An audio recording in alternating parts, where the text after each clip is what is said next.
আসসালামু আলাইকুম। আজকে আবার কারকের যে দুটো অংশে বাদ ছিল সেটা নিয়ে আসলাম। আমাদের আজকে 5 নম্বর হচ্ছে অপাদান কারক। অপাদান কারক কাকে বলে? যে কারক ক্রিয়ার উৎস নির্দেশ করে। অপাদান কারকে সাধারণত প্রশ্ন হয় কোথা হতে, বা যদি আমরা বাক্য দেখে বুঝতে পারি যে উৎপন্ন, যেমন তিল থেকে তৈল হয়, তিলে তৈল হয়, তাহলে এটা উৎপন্ন বোঝাচ্ছে। আরম্ভ, সোমবার থেকে পরীক্ষা শুরু, বা ঢাকা স্টেশন থেকে গাড়িটি চট্টগ্রামের দিকে ছাড়লো, এরকম শুরু বোঝালে। ভয়, পাপে বিরত হও, বাবাকে বড্ড ভয় পায়। বিচ্যুতি, গাছ থেকে পাতা পড়ে। তাহলে যদি কোনো বাক্য দ্বারা ভয়, ভীতি, বিচ্যুতি, আরম্ভ, গৃহীত, উৎপন্ন বোঝায়, তাহলে সেই বাক্যটা আমরা অপাদান কারক। 6 নম্বর অধিকরণ কারক। যে কারক ক্রিয়ার আধার নির্ণয় করে। আধার মানে স্থান, পাত্র। ক্রিয়া কারক 3 প্রকার, ওইটা সাধারণত পরীক্ষায় অত জটিল আসে না। যে কারক দ্বারা কখন কোথায় কোনো বিষয় উল্লেখ থাকে, যেমন সোমবার থেকে পরীক্ষা শুরু, সোমবারে দাগ দেওয়া থাকবে কখন থেকে, কোথায়, আমি ঢাকায় বাস করি, ঢাকার নিচে দাগ, আমি কোথায় বাস করি।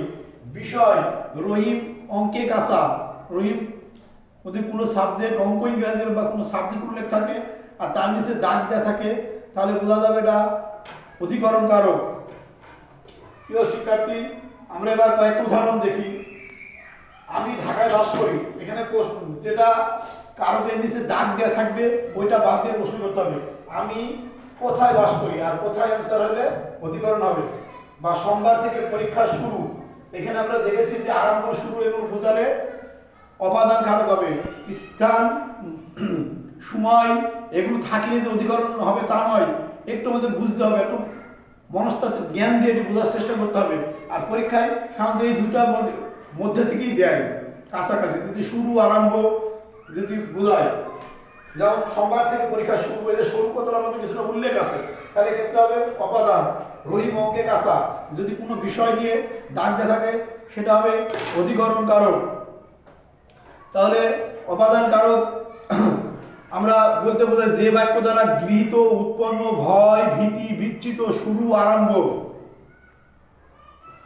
আর অধিকরণ কারক বলতে যে বাক্য দ্বারা কোথায় কখন কোনো বিষয় উল্লেখ থাকে সেটা অধিকরণ কারক। যেমন আকাশে চাঁদ ওঠে, এখানে আকাশের নিচে দাগ দেওয়া থাকবে, তাহলে কোথায়। আচ্ছা, আশা করি তোমরা অপাদান এবং অধিকরণ কারকের কিছুটা হলেও বুঝতে পেরেছো, এবং আমার এই ভিডিওটা দেখে যারা কোনো ক্লিয়ার হয়নি তারা দেখবে। এই বলে আমি আজকের মতন বিদায় নিলাম। খোদা হাফেজ।